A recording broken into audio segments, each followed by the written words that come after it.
ગુજરાતનો આવાજ।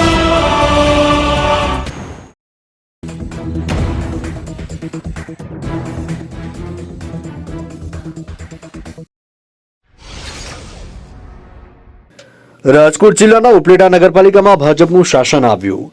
રાજકોટ જિલ્લાના ભાજપના ઉપલેટામાં એકમાત્ર મહિલાઓને પ્રથમ પ્રાધાન્ય આપવામાં આવ્યું।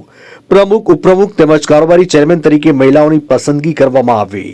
હું જિજ્ઞાબેન જિગ્નેશભાઈ વ્યાસ આજે નગરપાલિકામાં મારી ઉપપ્રમુખ તરીકે વરણી કરવામાં આવી છે। તે બદલ હું તમામ સંગઠનના અને તમામ સુધારી સભ્યોનો આભાર માનું છું અને તમામ કામ અમે સાથે રહીને બધા સભ્યો સાથે રહીને કરીશું એવી હું જવાબદારી આપું છું, ખાતરી આપું છું। આજરોજ ઉપલેટા નગરપાલિકાની પ્રમુખ ઉપપ્રમુખની ચૂંટણીમાં ભારતીય જનતા પાર્ટીએ મેન્ડેટ જે આપેલ વર્ષાબેન ગજેરા પ્રમુખ તરીકે અને જિજ્ઞાબેન વ્યાસ ઉપપ્રમુખ તરીકે તે તમામ ભારતીય જનતા પાર્ટીના 27 નગરપાલિકાના સભ્યોએ બહુમતીથી સર્વસંમતિથી ચૂંટીને મોકલેલ છે।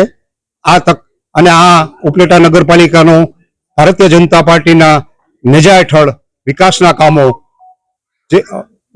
કામો થાય એ રીતે અને ભ્રષ્ટાચાર મુક્ત નગરપાલિકા બને એવા તમામ પ્રયત્નો ભારતીય જનતા પાર્ટીના ચૂંટાયેલા સદસ્યો કરશે એવી ખાતરી આપું છું। મેન્ડેટ ને વ્હીપ ને બધાએ જંગી બહુમતીથી 27 સભ્યોએ બહુમતીથી ચૂંટી કાઢેલ છે। હાલ જે ત્રણ મહિલાઓને પ્રાધાન્ય આપવા શું કહેશો બાબતે? સોરી, ત્રણેય મહિલાને સુકાન સોંપાય? હા, ત્રણેય મહિલાને પ્રતિનિધિત્વ આપવું એ આપણે સારા ભારત અને ગુજરાતમાં મહિલા કેમ પ્રતિનિધિત્વ કરે અને રાજકારણમાં કેવી રીતે સક્રિય બને એ પ્રયત્ન રૂપે ભારતીય જનતા પાર્ટીએ મહિલાઓને પ્રાધાન્ય આપ્યું છે। ઉપલેટા નગરપાલિકાના પ્રમુખ તરીકે વર્ષાબેન ભૂપતભાઈ ગજેરા, ઉપપ્રમુખ તરીકે જિજ્ઞાબેન વ્યાસ, કારોબારી ચેરમેન તરીકે મિત્તલબેન મયુરભાઈ સુવા। ઉપલેટા નગરપાલિકામાં આજરોજ પ્રમુખ ઉપપ્રમુખ અને કારોબારી ચેરમેનની નિમણૂકની જાહેરાત કરવામાં આવી।